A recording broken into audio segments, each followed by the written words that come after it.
It's my pleasure to welcome everyone back for this afternoon's first session for our 19th century panel.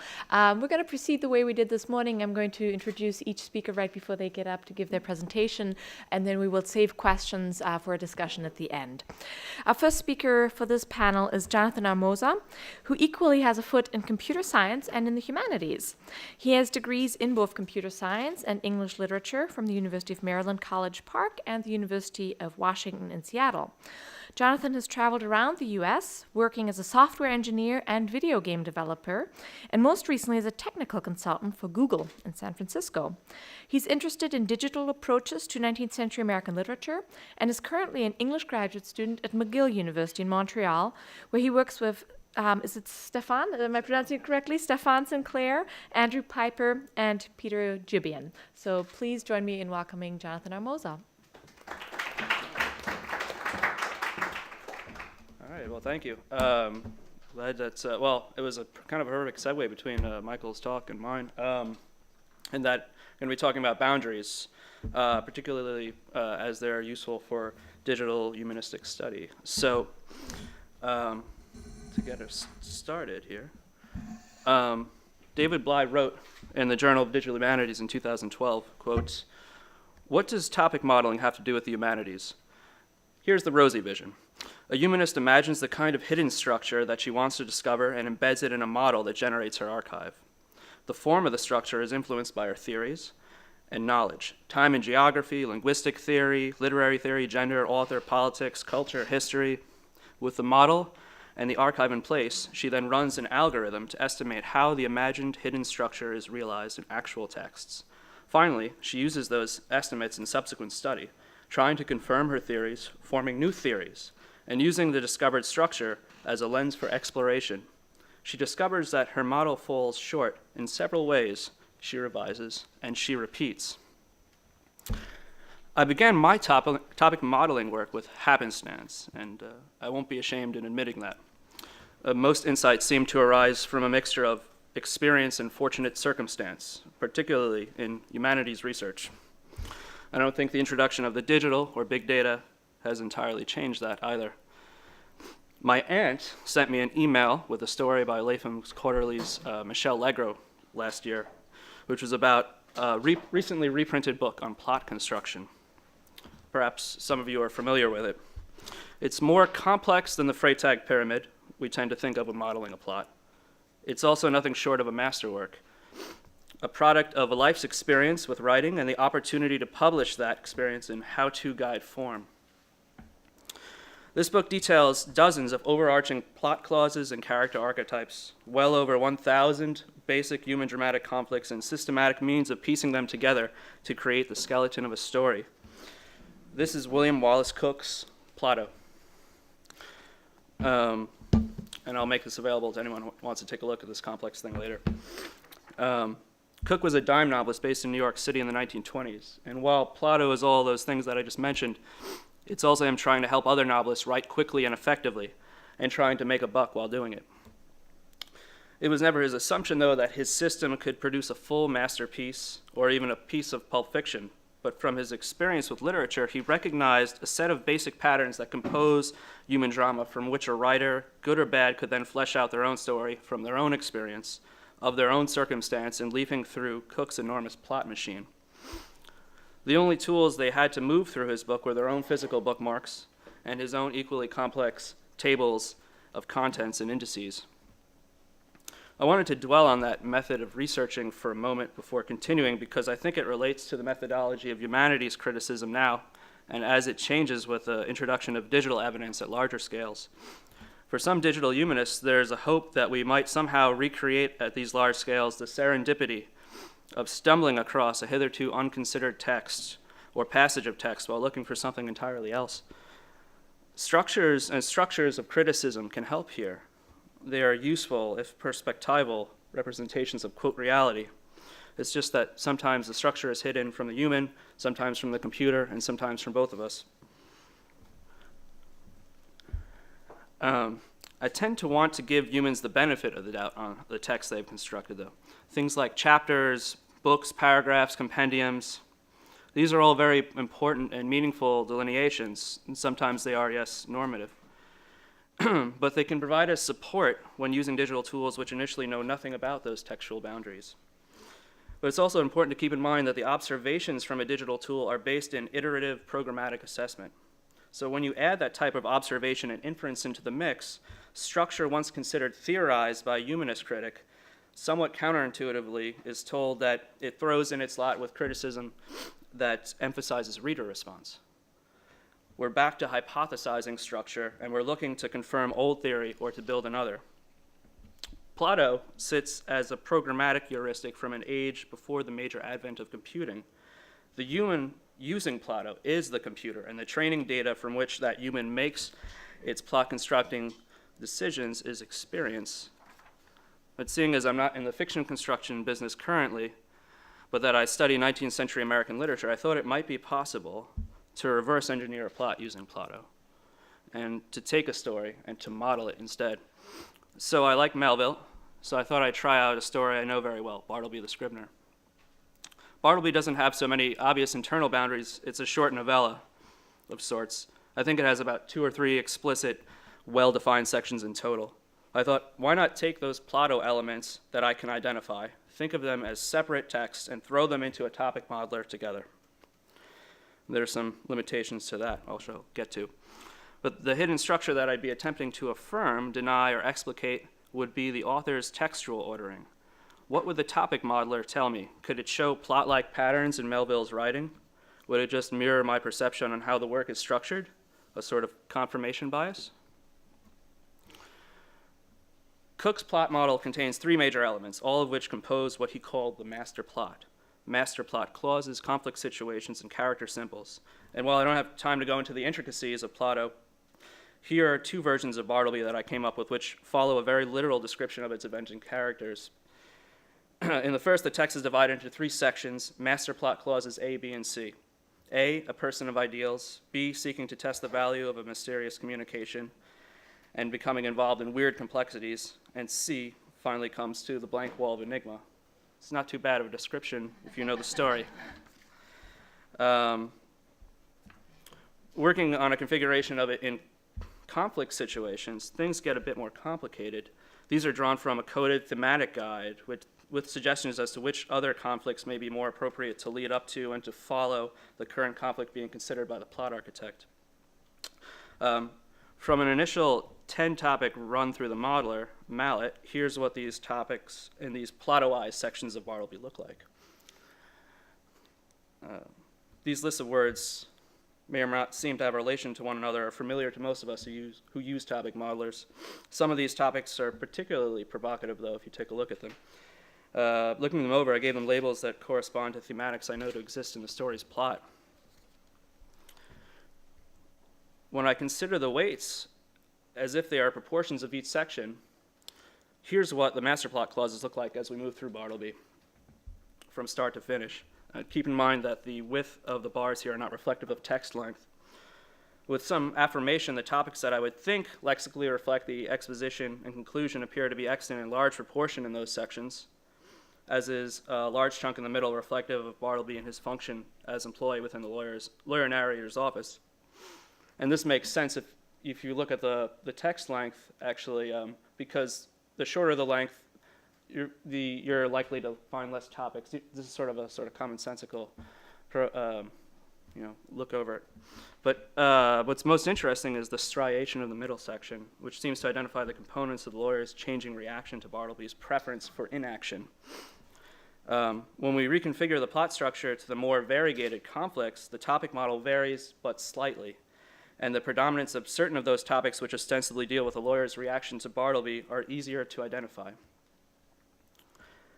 I think that some in the audience might flinch at what I've done here in labeling the topics by merely considering the potential relations between the topic words. But it's interesting to remember that early humanities topic modeling work, even the 2012 article by Bly, which I referenced earlier, alludes to such a labeling technique. That said, labeling topics have some obvious weaknesses from the frame of scientific investigation, but so does a typical piece of humanities analysis. What would be required to press ahead is this iterative refinement of the corpus, of the idea of a hidden structure within it, and the statistical parameters given to the modeler. I guess you could say this method of identifying topics both concerns me and does not. But I hope utilizing a critical structure like Plotto proceeds along with Bly's rosy vision. Maybe a big data approach to a relatively small singular text, on the other hand, is not so meaningful. In fact, I have uncovered a number of issues with the initial output that I'm showing you now. But I think it turned out to be a worthwhile exercise, as is the idea of making the examination an iterative one where the model is refined to both highlight evidence of one's hypothesis and reveal other potential points of interest. In this case, the hypothesis is my idea of the basic plot structure of Bartleby. Taking texts and prefiguring them may be one way of using Bly's topic model lens for humanists, but there are also many cases where we don't need so much imagination, where further exploration is very much needed, and I think which may be far easier to justify for these early usages of topic modeling in the humanities. But to continue an iterative investigation to the point where I leave for Bartleby, I thought was more like feeling around in the dark. I consider that there might be a better way of visualizing these results to guide such an investigation. So maybe a corpus of 14,000 some odd words, Bartleby, divided amongst a handful of documents is too small for now for the tool. Oh, all right, fine. Well, let's consider another very large canonical 19th century American problem, comprehending the collection of poetry by Emily Dickinson. She arranged most of her poems into 40 small booklets called fascicles, and we don't know much about her motivations in doing so because most of her work was discovered after her death. This arrangement was first made widely available in 1981 by Ralph Franklin, but it seems that the size of the corpus and the institutional weight of prior criticism has hindered scholarship of how this author-established arrangement alters the previously considered thematic relationships between her poems. It would be forgivable, though. Not including variants, the unique poems number around 1,800, and to include all variants, slips, and poetic correspondence, the number grows to around 2,300.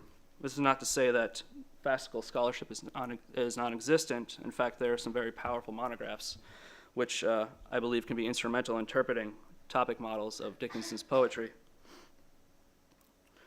From my experience, one of the largest problems with the outputs of topic modeling is contextualizing its outputs in order to make the best of possible interpretations from them.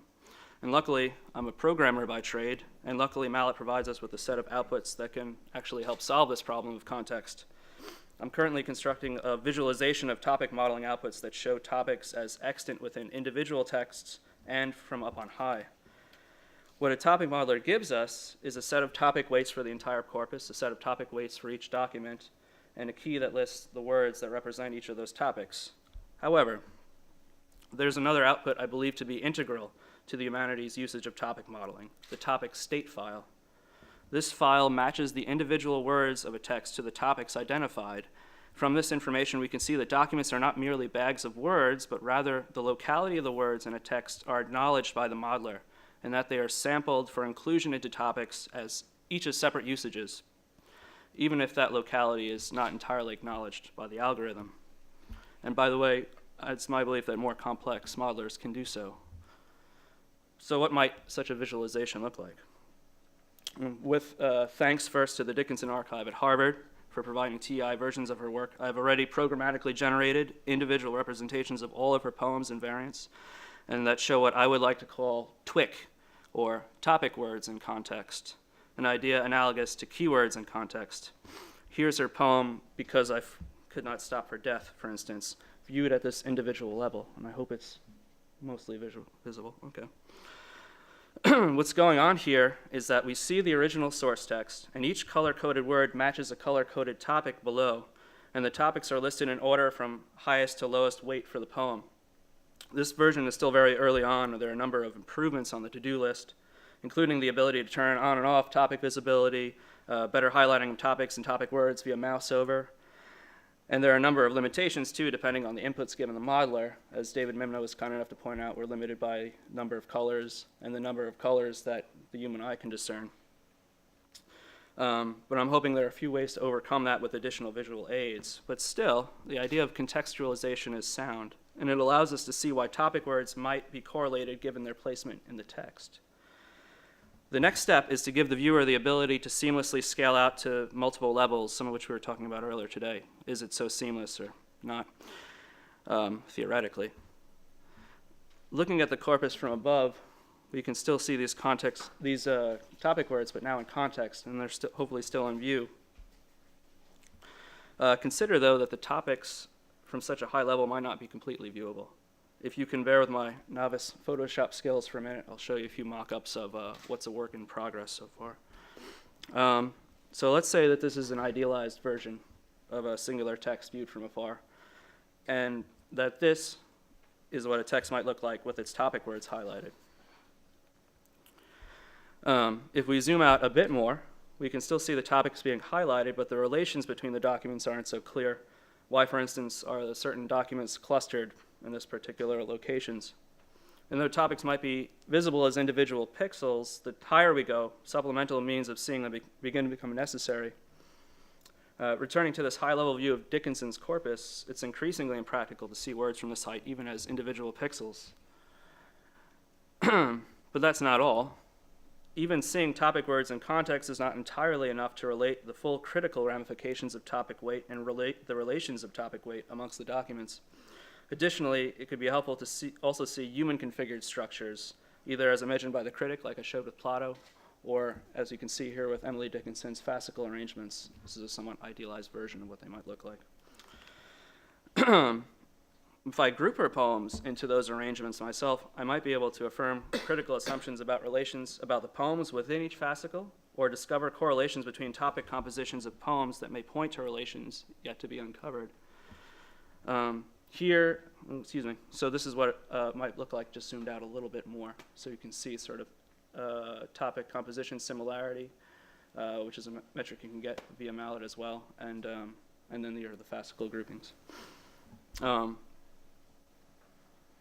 So here we can see in similar color-coded visual form how fascicle scholar Eleanor Heginbotham has close read the dialectic between these two poems. They Shut Me Up in Prose, and This Was a Poet.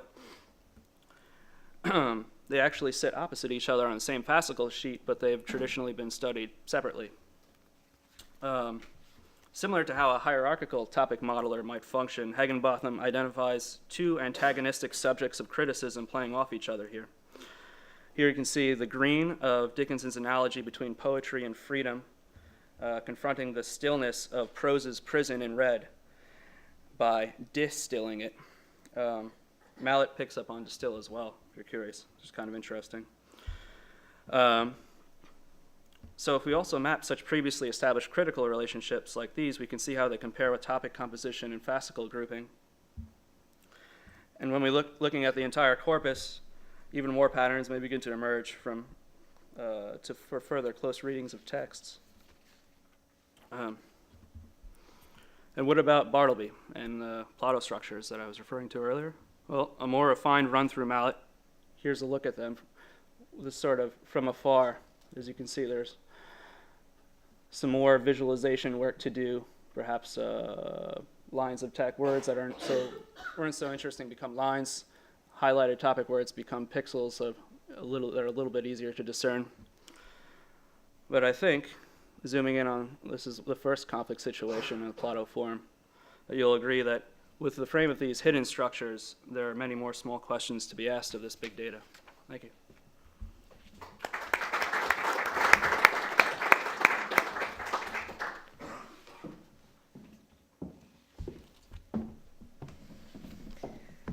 Our second speaker is Kirsten Luner, who is a postdoctoral fellow in the Newcomb Institute in the English department here at Dartmouth College.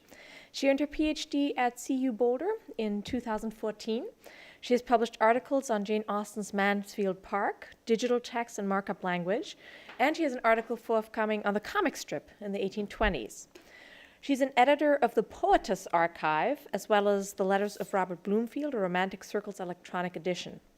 Currently, she's building a digital version of Frances John Steinfurth's Library of Women Writers, and she's also at work on a media archaeology book project based on her dissertation, and that's entitled The Diorama and the Book in the Romantic Era and the 19th Century, Still Craving Combinations of New Forms. Please join me in welcoming Kirsten Luner.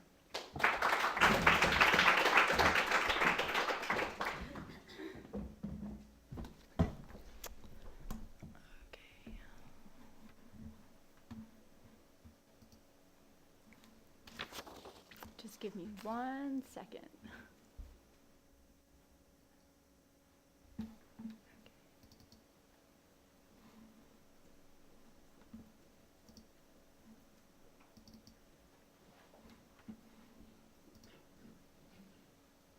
Disco. Okay. Hi, thank you all for being here. The title of my talk today is the 19th Century Library Catalogs in Stainforth's Feminist Archive of Women's Writing. And I want to start by actually thinking about the power of thinking about form and data structure.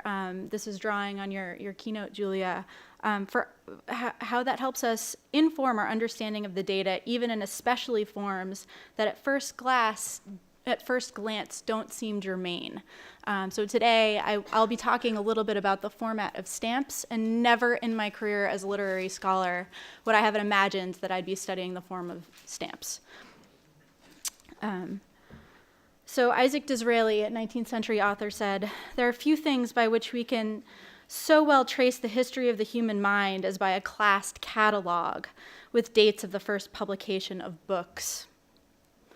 Last evening, in his introduction for this event, Dan Rockmore cited Rensbaud's definition of the humanities in the 19th century and echoed that computational and scientific analyses of patterns are, relatively speaking, late to the game in studying the human condition.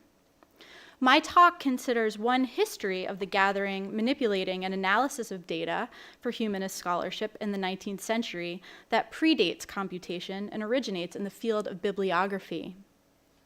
19th century bibliography blended the fashions for collecting and studying books, cataloging one's collection, and examining inventories of others' collections and library holdings toward the goal of using texts in circulation as measures of learning across a wide range of fields. My talk addresses the book fever of the 19th century, specifically as it produced the symptom of library catalog fever, as well as how those catalogs relate to the highly gendered household spaces of the library and a gentleman's study. I use the historic 19th century library of Francis John Stainforth as the centerpiece of this talk. Stainforth was an important book collector in the first half of the 19th century who gathered only works by women writers, specifically poets and dramatists. His catalog lists almost 7,000 works by American and British women writers, over 6,000 of which he actually owned. Most were books, but he also collected manuscripts and clippings from magazines with women's writing. This is the largest private library of women's writing uncovered in the 19th century, and the only library bigger than this is in the 19th century that we know about was an exhibit of women's writing at the 1893 World's Fair in Chicago. Importantly, the catalog has two distinct parts, and I'll be referring to them again and again. The acquisitions catalog, which is in the very front part, and those are the books that he owned, he was able to acquire, so there were over 6,000 of them. And the wants catalog is the books that he wanted to procure, and it's a little bit like having an Amazon.com wish list. And he kept that list in the very back of his catalog. My thesis is that Stainforth's catalog, manuscript, and theory of the library are feminist interpretations of a 19th century domestic library and its catalog. The catalog and its two subcatalogs, all bound together, offer an alternative to traditional patriarchal library design that one would expect of a private collection in the 19th century. The rooms and shelving systems that traditionally housed gentlemen's book collections were located in the masculine real estate of his library and his study, a room often connected to the library, but smaller and more equipped for writing, and somewhat of a man cave, if you will. Stainforth's idea of a library is populated with shelved books, like a gentleman's library, but it ignores the way that a library was commonly contained within the room called the library, and also ignores the idea that you had to actually have a book for it to be in your collection, a little bit like a relationship between books and readers in a circulating library.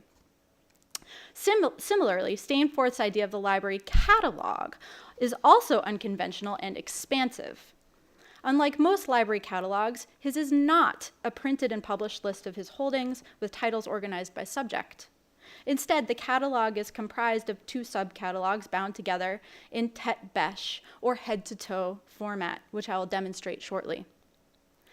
It is the tête bêche form of the collector's catalog that indicates that he counted books that he did not yet own as part of his library of female authors. Many of the titles in his wants catalog were as yet uncollected and only present in his library by virtue of the fact that they appear in the wants list. I propose that it is useful to think of Steenforth's theory of the library perhaps as a virtual library.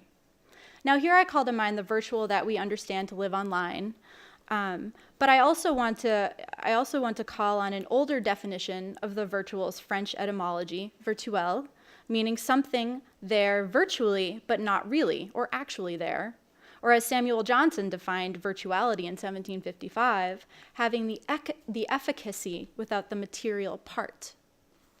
In other words, the books that he did not physically collect were virtually a part of the library. He counted them as meaningful, present works in his library, even when he had no idea where to find the book. The walls that retained the books he possessed were not a limit, but instead were a threshold. In the late 18th and early 19th centuries, bibliographers considered library catalogs, like Steenforth's, to be important meters of cultural knowledge during that period and in the prior centuries. It was common to use bibliographies of large private libraries, like Walter Scott's famous library at his Abbotsford estate, as well as of public libraries, to calculate the impact of print technologies on the book market and on learning in general. For example, Romantic-era author Isaac Disraeli cites a mathematician who used library catalogs to calculate that the first 400 years of print history produced 3,641,960 titles. And counting those titles that were published in 3 separate volumes, he calculated a grand total of 3,277,764,000 volumes produced in the West by 1816. Furthermore, with each volume averaging 1 inch thick, he calculated that the books placed in a line would stretch 6,069 leagues. Similarly, in his book, The English Gentleman's Library Manual, William Goodhue used celebrated library catalogs to determine the state of learning during the 8th century and comparatively in the 18th and early 19th centuries by measures of the number of books produced and listed as library holdings. Goodhue's library manual suggests that he also used library catalogs to calculate the total number of volumes in libraries across America and across Europe, contrasting the two and emphasizing the relative wealth of European libraries and intellectual culture. My project follows Scott's, Disraeli's, and Goodhue's examples and analyzes Steenforth's library catalog as a data collection that offers insight into the volume and breadth of women's poetry and drama in circulation in London, the bookish capital of Europe in the first half of the 19th century.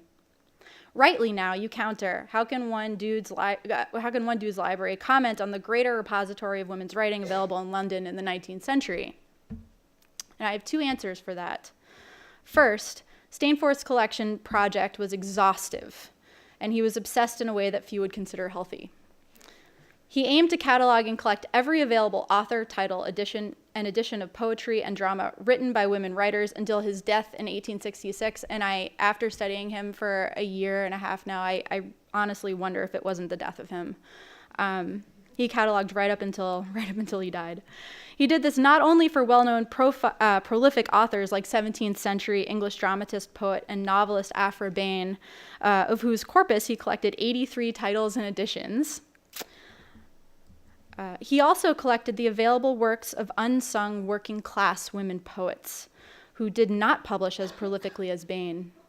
For example, his catalog lists 6 editions of Mary Chandler's major published poem called The Description of Bath, and she did a few other small things, but that's kind of all she did. And he left room in his acquisitions list to indicate the first and second editions of the poem and their shelf location when he managed to get his hands on them, since in his eyes he eventually would. Though she was kind of a one-hit wonder, Chandler receives the same careful treatment that Steenforth gave to esteemed and established female writers in his catalog and library. And this is actually a great slide to show the two halves of the manuscript. So they're put side by side here. You can see the acquisitions list on the left. And this column here contains all of his shelf marks. So that's where each book lived. And then on the right-hand side, you can see the wants list. And when he acquired something, he crossed it off and added it here. So in the very top line, you can see the number 5 crossed off next to Chandler's name. And you can also see on the left-hand side where he's added in on shelf mark D10, the 5th edition. Okay.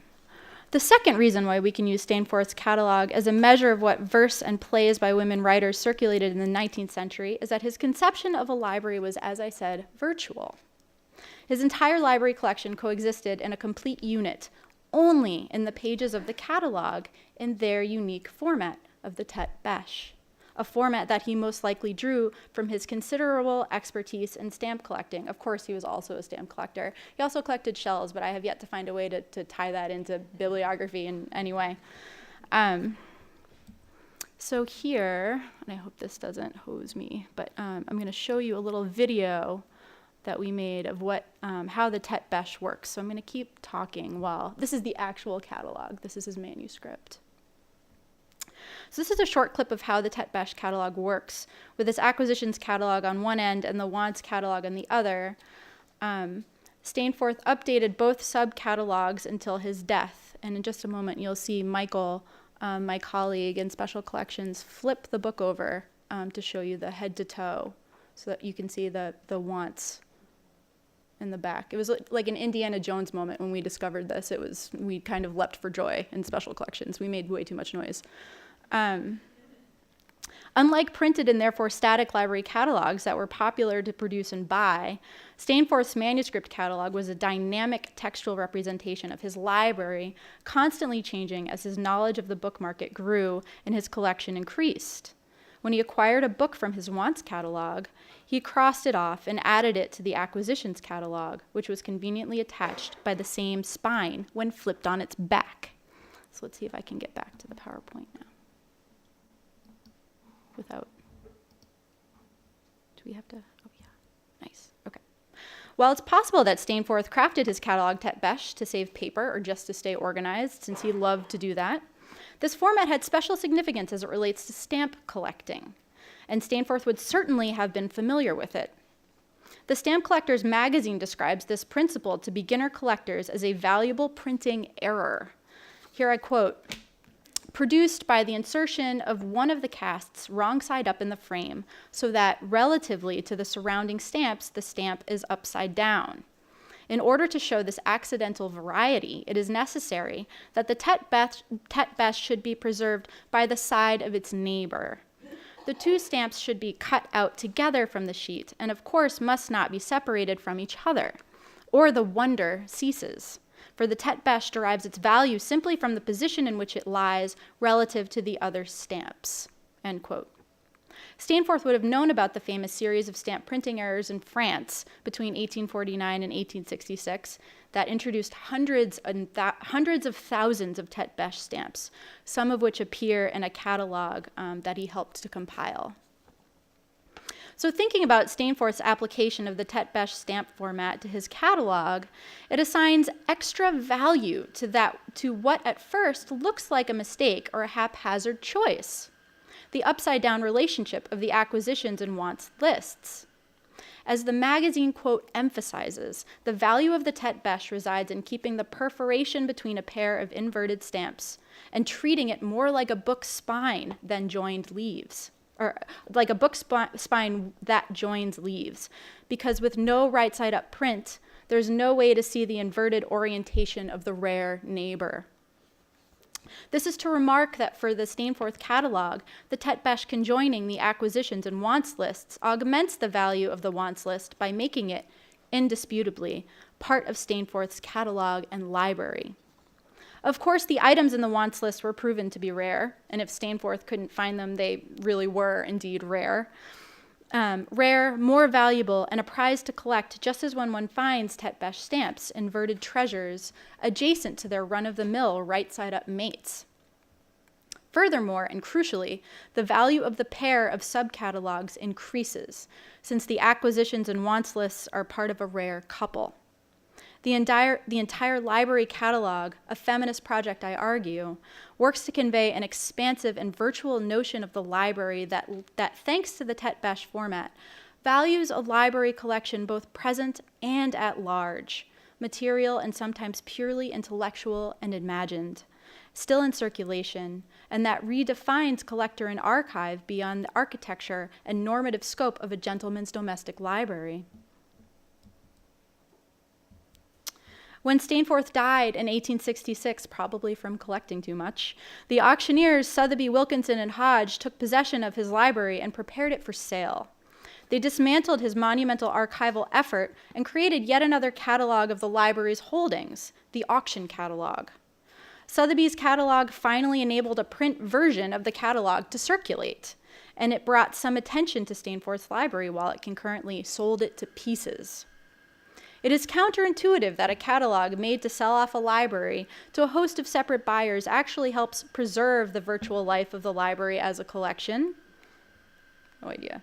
And promote its use as a data set to gauge the influence of women writers. But this is exactly what the auctioneer's catalog did.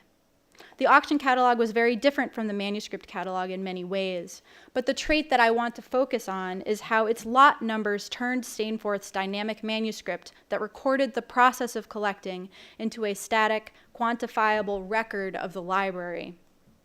Sotheby, Wilkinson, and Hodge divvied up Stainsforth's holdings into 3,006 separate lots, which they sold over the course of 6 days. Where in the original acquisitions list you would find Stainsforth's shelf mark, as I said, on the left, instead you now find a lot number, or the order in which the items went up for sale, to be separated from their neighbors. This is to say that the numerical system that glued the collection together was, with the death of the collector, replaced with a new set of numbers that pulled it apart.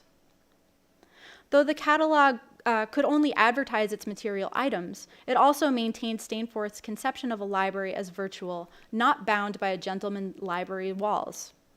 The auction catalog's preface states that the library for sale exhibits, quote, a complete form, and in a complete form, the growth and progress of the genius of woman in the department of poetry, end quote, and forms, quote, an assemblage without precedent.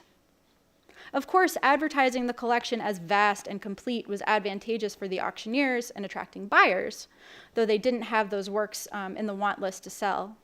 Thus, the auctioneer's hyperbole in describing the library matches Stainsforth's in the scope of his collection. It defies the normative horizons for a collection of books in the 19th century and takes seriously the claim that women's writing can be meaningful components of the library even before it is procured. So thanks to the auction catalog's quantification of Stainsforth's library, as well as its preservation of the spirit of the virtual library, Stainsforth's library gets a front-page story in an 1883 issue of the Woman's Journal that uses the catalog as data toward gaining new appreciation for the scope of women writers' contributions to book culture. The author explains that she sits with the auctioneer's catalog before her and marvels at the collection with language that treats it not as a library, but instead as a, quote, vast and singular monument of the literary industry of English and American women. Wow. It is as if the list represents all the women's writing in circulation, just as Stainsforth's wants catalog tries to do. Furthermore, the author uses the lot-numbered auctioneer's catalog to assess the library by its numbers. The author says, there are no less than 150 volumes by Miss Hannah More, 94 by Mrs. Elizabeth Rowe, 79 by Mrs. Hemans, 66 by Lady Mary Wortley Montagu, and on and on. She's counting them now. Further, the author concludes that, I quote, such a mass of literature has been collected from the works of English and American women only, and those working but in one or two departments shows how much larger is already the contribution of that sex to literature than we recognize. I have long been hoping that some woman would arise with sufficient intellectual zeal and training to devote herself to a systematic work on the, quote, intellectual history of woman, unquote. When she arises, she will find even the catalog of this rare library to be a treasure. That's the end of the quote from the 1883 article. It is stunning to me that the author concludes the profile of Stainforth's library by recommending it as a source of data for a topic so broad as the intellectual history of woman. Stainforth's library and catalog, don't forget, only contained works in circulation by American and British women poets and playwrights. There were no novelists. The recommendation reinforces my argument that Stainforth's radical feminist interpretation of a library, as set forth by the form and content of his manuscript catalog, succeeded in unhinging his archive of women's writing from traditional patriarchal architecture and organization. I will conclude my talk by suggesting that Stainforth's catalog, as a reflection of his notion of the library and value of women's writing, can serve as a model to help scholars recognize and change exclusive or oppressive flaws in our own systems and discourses that govern current digital archival practices, especially when it comes to women's writing in digital archives. The seemingly boundless real estate of the web, not limited to the confines of library walls, certainly encourages us to create a similarly exhaustive and expansive archive after Stainforth's, which brings together works in an electronic catalog that exist in their hard copy form, scattered across numerous libraries and multiple continents. It opens the archive to new modes of access and participation, such as crowdsourcing, and enables users to add entries and even new collections to what's already available online. It would appear that the transformations of bibliographical data between the mid-19th century and now has dismantled many of the patriarchal norms and structures that govern archival practices. But what discourses and practices and systems and technologies are we ideologically blind to? Like the walls of the gentleman's library, that continue to privilege the canon of white male writers, especially in Enlightenment, Romantic, and Victorian digital literary resources. And I found Julia's keynote again this morning helpful for addressing this question, because just as we now know what generous data structures strive to do, it becomes easier to see the kinds of interfaces and archives that do not suffice for continuing to transmit women's writing. However, I think perhaps that these older forms, let me skip you there. This is a collection of sort of outdated or older looking archives of women's literature that live online. I'm seeing now that these older forms that seem outdated, perhaps like the form of the stamps that I found myself analyzing for this talk, might be able to instruct us in gaining some new understandings of the texts they convey and how humanists thought about them. Thank you.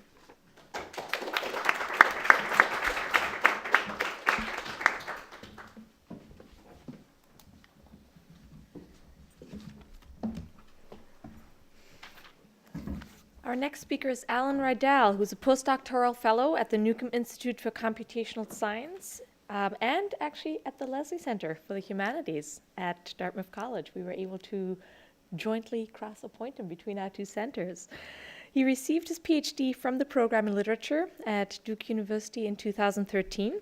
His research explores the uses of statistics and machine learning in the study of very large text collections of novels, academic journal articles, newspapers, etc. He has also started to work with several collaborators on a book project introducing computer programming to an audience in the humanities and interpretive social sciences. Please join me in welcoming Alan Rydell.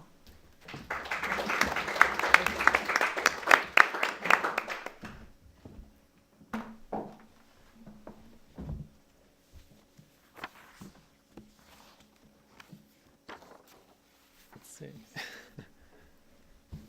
Oh, okay. It's just not on the screen.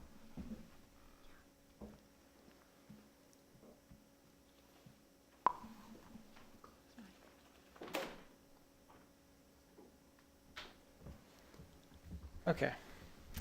So, in this presentation, I'll introduce the Novels Project, which is a long-term project concerned with gathering bibliographies and surviving copies of 19th century European novels.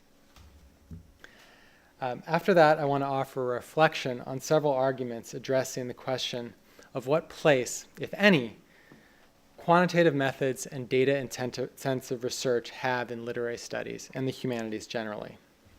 First, the Novels Project.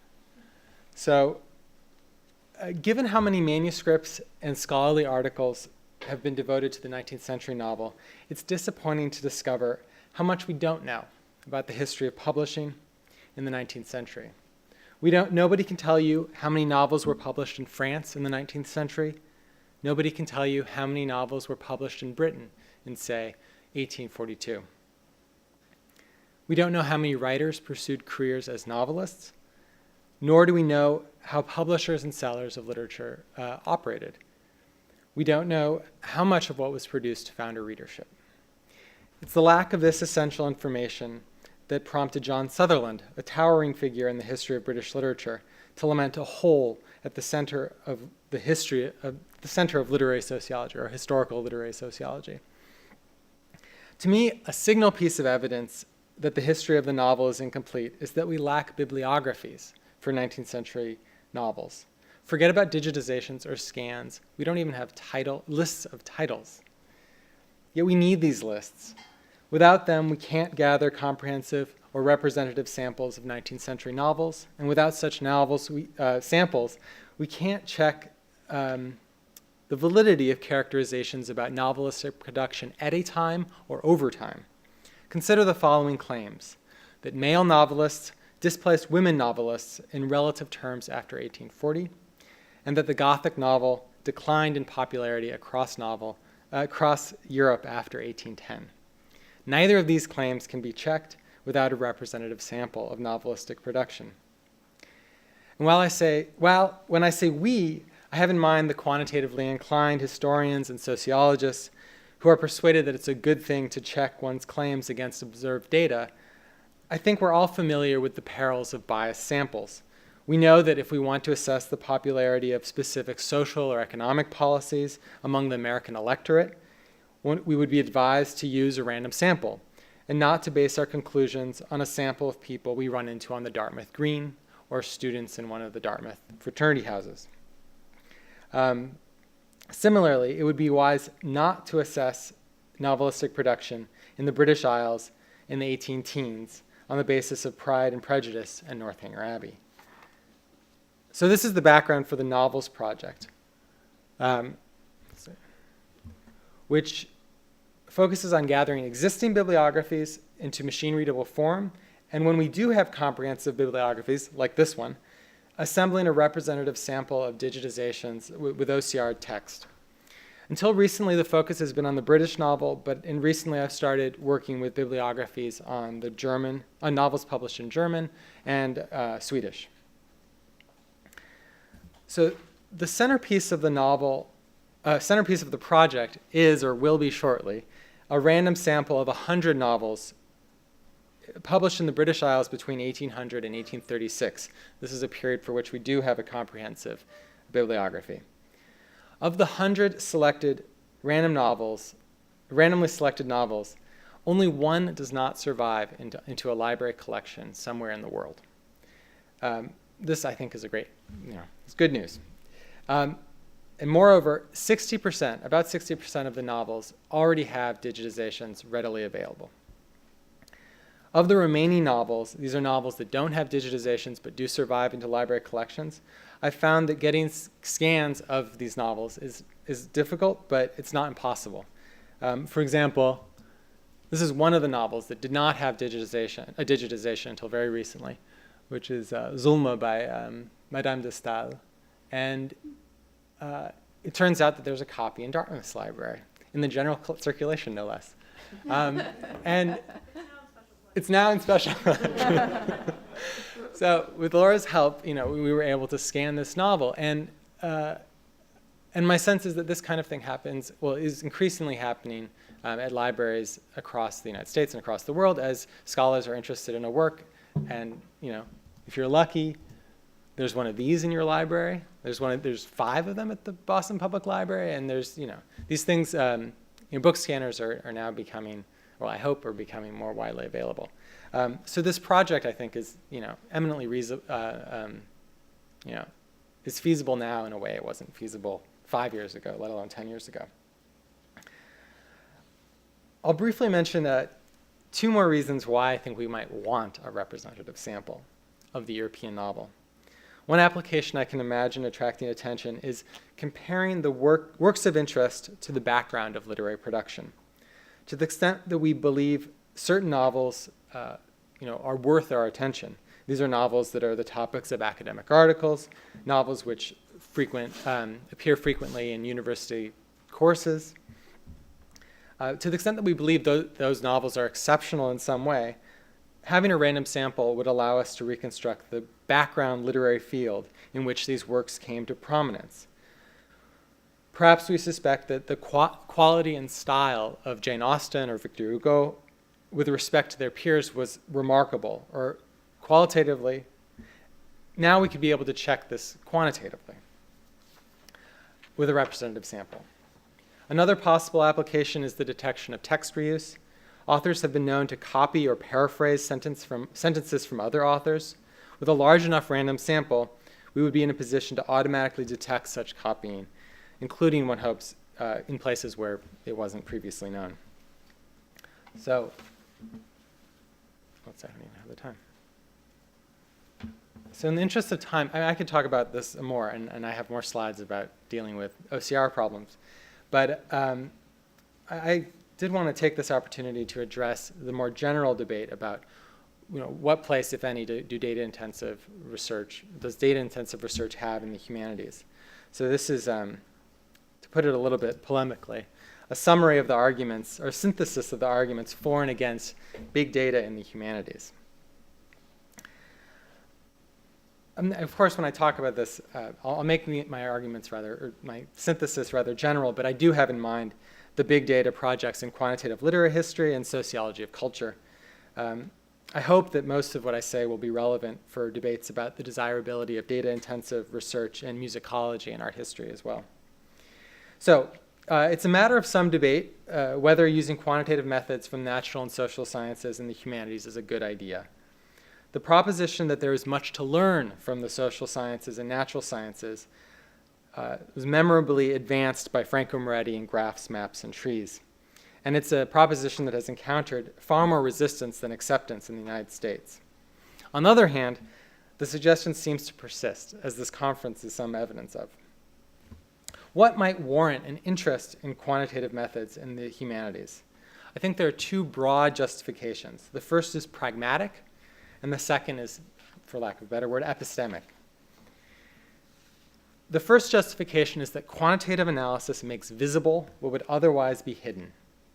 In the context of discussions about the uses of computers in the humanities, this argument is as old as they come. The first place it appeared was in an article by Margaret Masterman in 1962. I wish it was 1862. Masterman suggested that computers provided a telescope for the mind and had the potential to transform our understanding of the human world, much as the 17th century optical telescope had. What Masterman envisioned has more or less arrived, and we can even point to concrete results. For example, in the Stonehenge Hidden Landscapes project, the computational analysis of reams of data from global positioning systems, magnetometer, and ground-penetrating radar have revealed new structures beneath the ground at Stonehenge. And the title of the archaeological project, and indeed the language used by the researchers, evokes Masterman's original argument: computer technology and quantitative analysis of very subtle signals, I might add, enables us to see what would otherwise have been hidden. So this kind of justification is not specific to archaeology and the world of remote sensing. Regarding collections of objects, whether they are physical artifacts or libraries of digitized texts, with the support of quantitative methods and computer technology, can reveal patterns that the unaided human observer would find hard to detect with precision. For example, this is good. In 2 centuries of US Supreme Court cases, one can precisely chart a growing prevalence of cases that touch on issues of health and medicine. Or, in the case of the novel, the precise contours of the rise and fall of the Gothic novel in the British Isles. Gothic novel is the smaller one. These examples, I think, serve well to capture the attraction of data and computationally intensive research methods. Of course, The use of these methods frequently required transforming familiar objects into unfamiliar representations. Renaissance artworks are not traditionally analyzed in terms of the frequency spectrum of reflected visible light. Library texts are not traditionally regarded purely in terms of word frequencies. Here, however, less is more. Rather than being a heretical paraphrase of a work, one uses a strategic redescription to enable a new kind of analysis. An impoverished representation, in this case, turns out to be a useful one. The second justification for the curiosity about data-intensive methods in the humanities and interpretive social sciences has an epistemological flavor. Some welcome a turn towards the quantitative methods of the natural and social sciences as heralding a newfound concern for rigor and for the verifiability of results in the humanities. Hypothesis testing and tests of statistical significance, the practice of checking that what one observes did not arise by chance, are regarded by many as properly the coin of the realm in the natural sciences. In short, there are those that believe that hypotheses in the humanities, like those in the natural sciences, should be checked, verified, or falsified by confronting them with the data of observation. I suspect you are all familiar with justifications for hypothesis testing in the natural sciences and can fill in some of the reasons why one might find the adoption of such procedures in the humanities desirable. The writings of Karl Popper are often referenced in these discussions, but I want to emphasize that one need not make any reference to the standards of the natural sciences to think that the verifiability of results is a good thing. I think that one can argue that holding up a claim and associated data and inviting others to check the claim with the data is just a good rhetorical strategy. It evinces confidence in one's claim. So these justifications for using data-intensive methods, as well as other justifications for using data-intensive methods, have encountered and continue to encounter considerable opposition. There are many arguments in circulation, but I'll focus on two that I find the most compelling. The first argument I associate with Jane Gallup, perhaps a little bit unfairly. It's sort of an expanded version of her argument. But her argument appeared in a 2007 article in Profession. Profession, for those who do not know, is the principal journal of the Modern Language Association.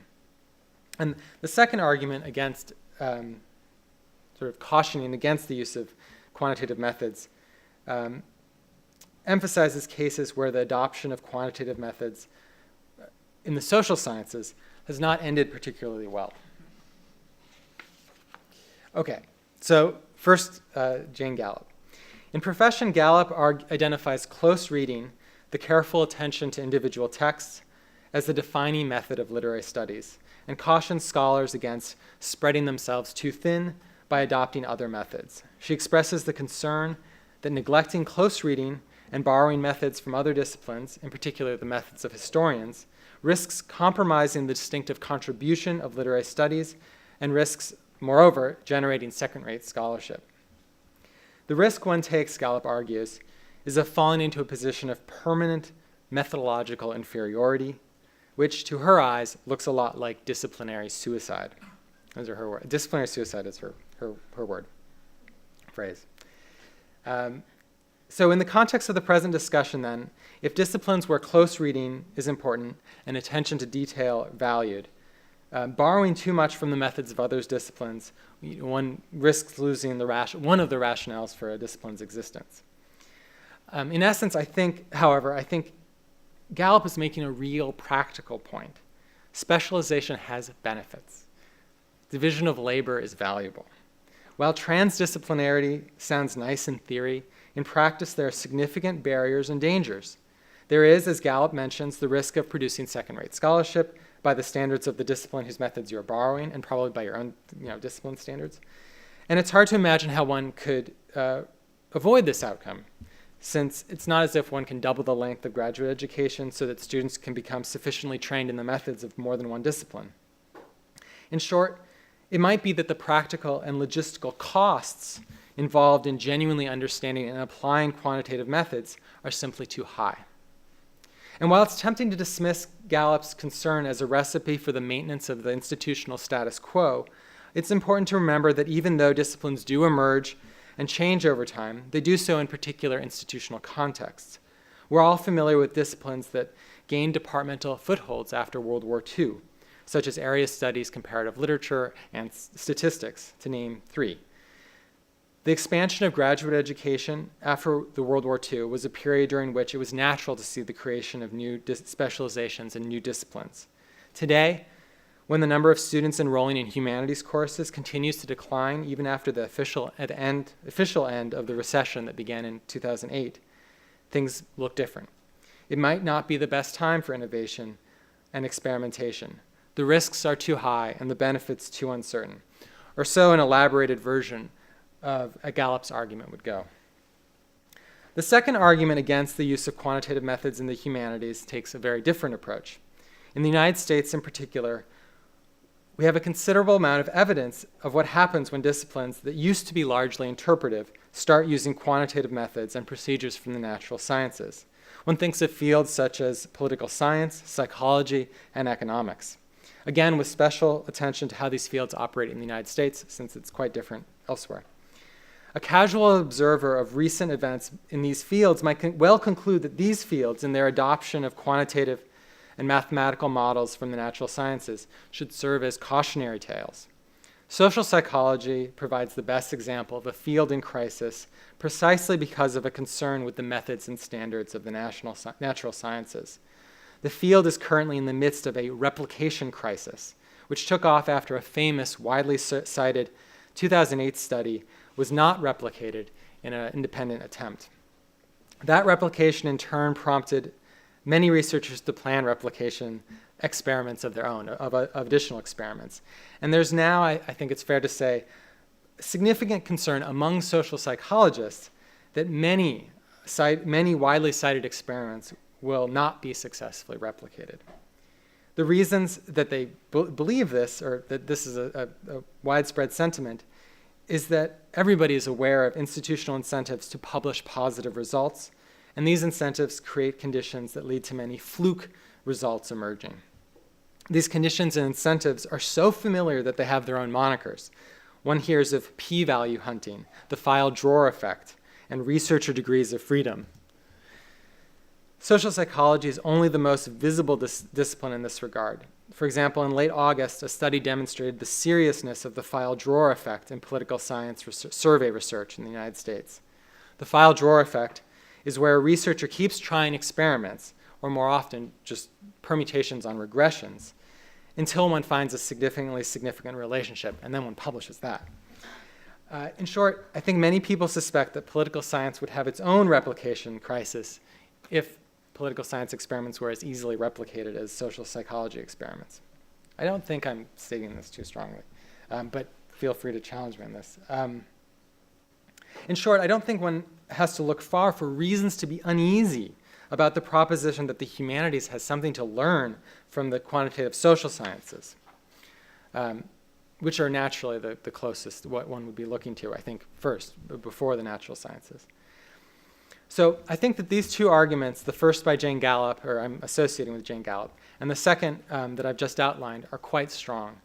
I'm left in the unsatisfactory position of arguing that I think the humanities does have a great deal to learn from quantitative methods in the natural and social sciences, but that it also has every reason to avoid doing so. I find myself, at the end of the day, wanting to insist that the humanities should, nevertheless, be interested in taking it big, in random sampling, and in a more quantitative perspective on cultural history, including, of course, literary history. And the argument that carries the day for me is that the opportunities opened up by new technology are simply too great to ignore, and that many of these opportunities are only going to become more prominent in the coming decades. If one looks back at the developments in society over the last 20 years, it's hard not to be impressed by the pace of technological change. I take it for granted that scholarship and scholarly communication have been and will continue to be transformed by the internet and cheap computational power and storage. I don't think I'm alone in welcoming projects such as Wikipedia, the Internet Archive, and Project Gutenberg, projects outside the academy, but which have democratized access to information immeasurably. These specific projects strike me as projects that should be considerably, about, with which there should be considerably more discussion and engagement in the humanities. And Wikipedia in particular, insofar as it brings together volunteer editors and researchers skilled in computational and quantitative work, strikes me as the kind of project a data-intensive humanities should aspire to. Moreover, I think we should keep in mind that the financial costs associated with running a project as large as Wikipedia or the Internet Archive are likely to be dramatically lower in 10 years. I appreciate that the skills required to create or run projects like the Internet Archive or Wikipedia are not those typically taught in a humanities course. So I think we should welcome experiments seeking to bring these skills to humanities students and scholars. I also wonder what computer science might look like if it were infused with the concerns and values one tends to find in the humanities and interpretive social sciences. So it's with these considerations in mind that I think we should seek creative ways to overcome the practical and cultural barriers between disciplines preoccupied with big data and the disciplines linked to the humanities. Thank you.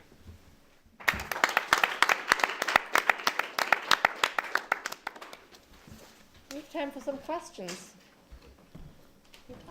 I have a question both for Alan and for Kirsten, I think.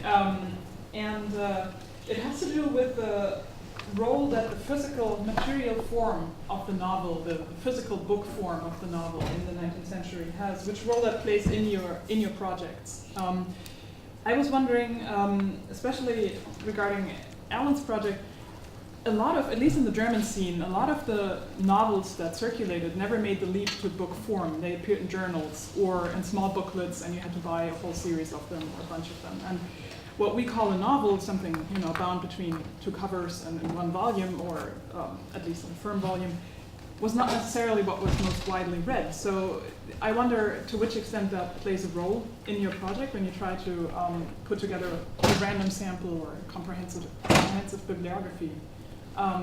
And with regard to Kirsten's project and the virtual library, I found it interesting that there seems to be a discrepancy between the virtual library and at the same time the urge to possess the material-bound book. Right? At the end of the day, he wants to have them on the shelf. And I wonder whether you have any comments on this, what I perceived as an interesting tension in his mode of collecting.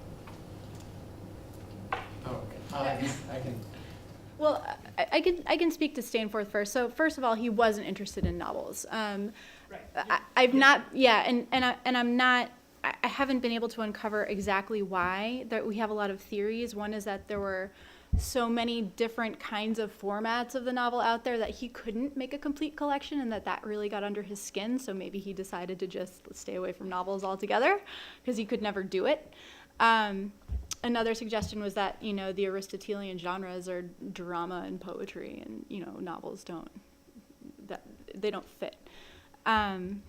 But as far as the tension between the books that he couldn't collect and his desire to possess, I would have to agree that absolutely he wanted them on his shelf. And that for him, I think in some cases his only option was to sort of expand his idea of the collection into the realm of something that you just couldn't. Maybe it wasn't possible to possess them all. If you were going to collect them, you had to collect the knowledge of them and collect them in a catalog in order to actually collect them. Well, sorry, just follow up to that before we get to the other question. Have you looked at Stainforth? You talked a little bit about some of the 19th century craze for bibliography. My understanding is that a wants list is a really common thing in book collecting, and particularly in the 19th century. I guess I'm not seeing exactly what's so unusual about that in the context of book collecting generally. Well, except the cool form of the book. So he didn't publish his catalog. So the interesting thing is that he sort of kept it. He didn't publish it. He didn't want it to look like a static collection. So wants lists were common, but the way that I see his wants list as part of his knowledge base as a stamp collector, right? And as part of this relationship between that which you can't quite have, but is special because you can't have it, right? And that which you do have, and the way that they fit together in the Tet Besh format, that's what makes it unique. It's not that it's just because once, of course, people kept wish lists, but it's the way in which he manufactured the form of his catalog that makes it special and valuable in that way, I would argue. I do argue. Anyway. Let's let Alan chime in response to that question, Oh, then sure. we'll take some additional questions.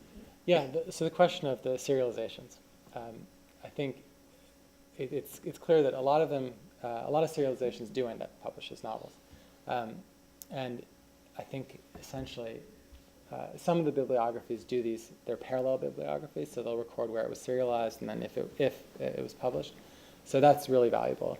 I mean, I view these projects as sort of complementary, and I think it is kind of, it's really useful to pay attention to that and see, in a given year, does one have a sense of what percentage of serializations actually ended up in novels? And these are both like essential tasks that we need to do. My sense is that the novels are a little bit more problematic than serializations because some of the novels don't survive.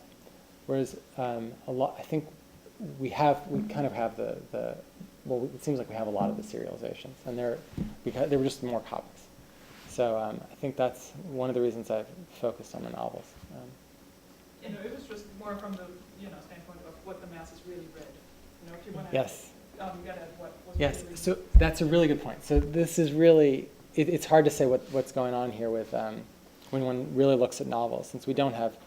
I do think it's probably how one would start an analysis of the reception of these novels. You'd have to figure out, what was it possible to read. But I think initially the questions are going to be about the production, about the publishers and the writers themselves. What did they read? What did they reproduce? And less so on the reader side. Go ahead. Would you say that the fact that Stainforth was a stamp collector and thus was motivated by the idea of trying to assemble a complete collection within a certain field might be responsible for the fact that his collection was dispersed after his death rather than preserved as a unit for scholarly purposes? No. So he was a curate of All Hallows staining, and they were at the end of his tenure, from what I understand, they were trying to find ways to sort of redistrict and reapportion, not just the building that he lived in, but like other parts of the property.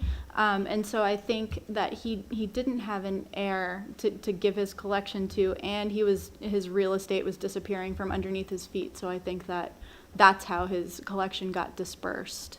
I don't think it had to do with his sort of zeal to have a complete collection, and then Sotheby's said, well, this would be an amazing thing.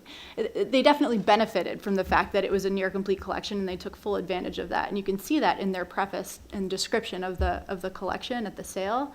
But there were a lot of other motivators, into the sale of his possessions. Laura.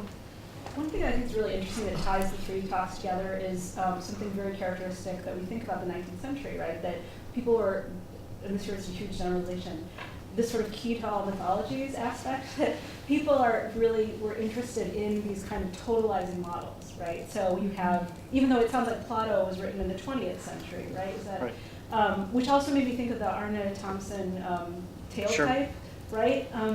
So this idea that there is that knowledge of an entire genre is somehow available to us. And I think the really interesting thing about Stainforth's inclusion of his wish list as a kind of virtual library, it's almost as if he was positing that there needs to be some kind of way to grasp all of women's writing, right? That's not going to include not just the things we possess, but the things that we know might be out there, right? So is there a model of women's writing that includes everything that we don't need a representative sample from, right? And I think as Alan started to touch on at the end with his polemic, which I thought was great, and I'm totally with you, which was that in some ways, and I think we've really heard it expressed today, is that there's even as we start to take in some of these different disciplinary approaches in the humanities, there's so much anxiety about it. there's so much anxiety that we're sort of losing our soul by selling out to big data, right? We talked about this at lunch. We're putting our email into the cloud, that somehow we're losing, and Julia had this great indication of TEI as close reading, this kind of, that somehow those things that really make our work valuable in the humanities, that closeness, somehow gets lost if we have this opposite impulse to totalize, to have totalizing discourses about everything at once.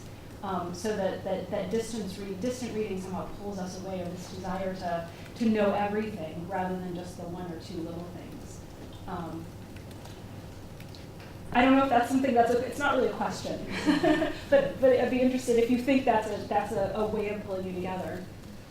Well, I mean, I think, that was the reason I was talking about that visualization I was developing, and I'm kind of interested, I was really interested to hear that talk about the sort of discontinuity between the scales of analysis, like a close reading versus a distant reading versus a very different type of knowledge, and that's really curious to me. What I was thinking of when I zoomed out, using that type, is that you could identify some new relationships in close readings by looking from afar. That's what I thought was fascinating by that, is are there things that distant reading shouldn't always just be in service of close reading, certainly, but it's always fascinating to me the way each one kind of enables knowledge in the other realm that we might not have been able to do before. So can close reading be kind of a checkup to make sure that the things, Alan, a lot of your work is about, can we use distance reading to prove hypotheses that we might have from close reading? Am I right about that? Yeah. But it kind of goes the other way too, that a lot of times our distant readings enable us to make connections within the realm of close reading that we might not have been able to, I think, as you were suggesting with Dickinson. Sure. I think something that was said at our lunch yesterday struck me as poignant, is that I do think it's good to move beyond the distant close reading sort of framework, since I think the Stonehenge example, and then also things like the Archimedes palimpsest was mentioned last night, and that was X-ray imaging. Is that close or distant reading? This is stuff that is enabled by technology, but it doesn't really have a flavor of close or distance. Right. On the topic of losing our souls, I'm persuaded by especially the kind of defense that Alan mounted for distance reading, and I also think that LDA and topic modeling is currently by far the most sophisticated way we have of vectorizing text, etc. But I wanted to get back to the quote from Bly that Jonathan used at the beginning of his talk, where I just have a little bit of it written down here, where the literary critic discovers that her model falls short in several ways and proceeds to revise the model. So I'm wondering what this does to the idea of the hermeneutics of reading, and how one of the great things of a century of theory for me has been the way it has retrieved this intensely important place of the reader. And here it seems to me that the literary critic is kind of reduced to the role of observer and mediator of a dialogue between a corpus and a program or algorithm, and kind of revising decisions on that. I understand the value of the algorithm as something practical, pragmatic, exploratory, but just the fact that you started out saying, well, let's decide that there are 10 topics in this corpus and do that. I understand the pragmatic value of that, but to what extent is this verging on a kind of dangerous formalism where we kind of take all of the aspects that we value in literature are not dependent on the presence of the reader or the ideological viewpoint that the reader brings, and are inherent in like formal aspects of the corpus, and they are kind of like things that are there to be discovered, or it seems to me that it's a kind of corpus-wide formalism that's left relatively untheorized, and I wonder what you would think. Oh yeah, I mean, I think it really depends on what you're looking for. and what perspective you're coming from. I mean, in the sort of literary theoretical realm, there is a sort of, are we structuralists? Are we post-structuralists? Are we sort of people who believe in like reader response or reception theory? Like this is what we're highlighting, or is it so? It's the question is, I have an idea, and then I approach that to the text, or do I approach the text and I see what ideas that the tool can generate for me based on those patterns? And I think it's a methodological choice, like I said, hermeneutical choice. So I think that it really depends on what type of scholar you are, or what you're interested in.